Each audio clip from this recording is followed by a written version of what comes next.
Outro parênteses, o que é Pode. curioso, né, é também quando esse tema da China aparece no debate público, é que parece que não só da China, mas também da União Soviética, por exemplo, tem vários estudos mostrando as greves que eram realizadas durante o período da União Soviética, né?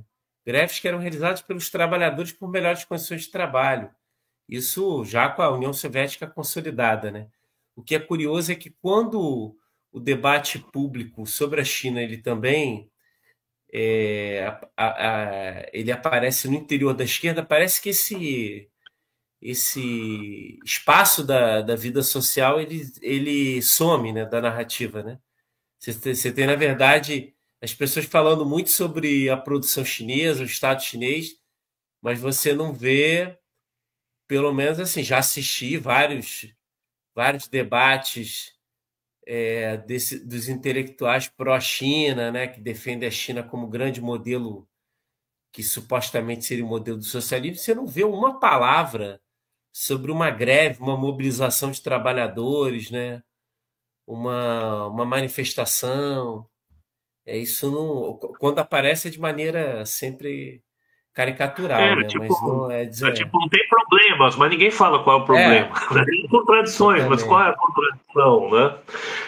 Para vocês terem uma ideia, em 1982 foi retirado o direito de greve da Constituição chinesa, né?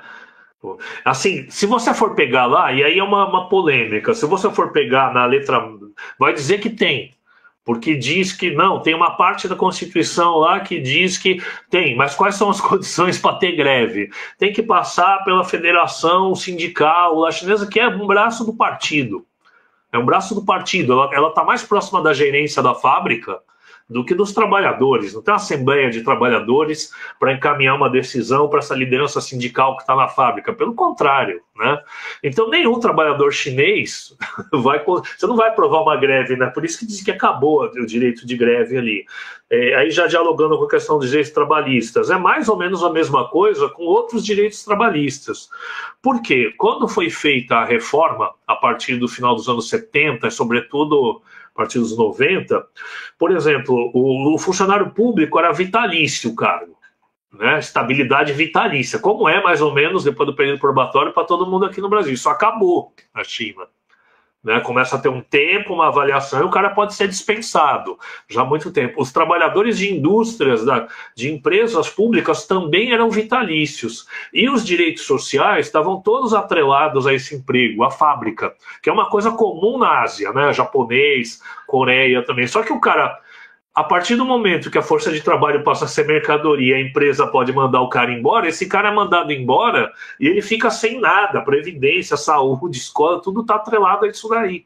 Né? Então, essa foi uma grande crise ali, né? Porque privatizou, gerou desemprego, tanto que uma das regiões mais críticas ao modelo chinês até hoje é o nordeste da China, onde se concentrava a maior parte das indústrias, onde o maoísmo era mais forte.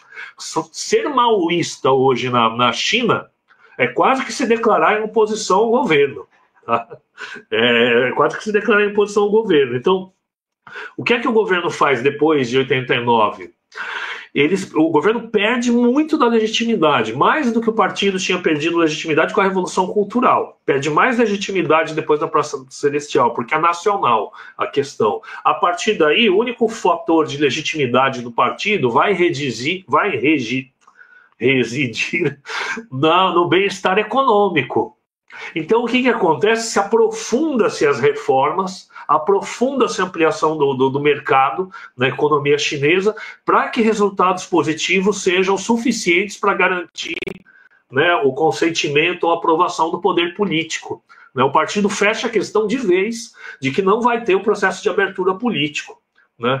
E aí, com o destino, né, que está muito perto, é isso, 89, começo dos anos 90, né, o destino das economias socialistas do leste europeu e da União Soviética reforça essa convicção do partido. Não dá para mexer em abertura política junto com a abertura econômica.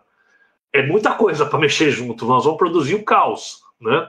O Deng Xiaoping, por exemplo, né, aquele sistema de seguridade social chamava Danwei, tá? E ele some na China, né? Os direitos sociais são praticamente abolidos ali, tá? Eu vou falar um pouco disso, tem muita coisa para a próxima live, mas depois a gente pode falar um pouquinho. Sobre mercado interno, mercado externo, teve uma pergunta também aqui. O dengue, só para falar assim, em 92 o dengue declara que o pior perigo para a China é a oposição da esquerda, não de direita. Ele dá uma declaração pública sobre isso daí, né?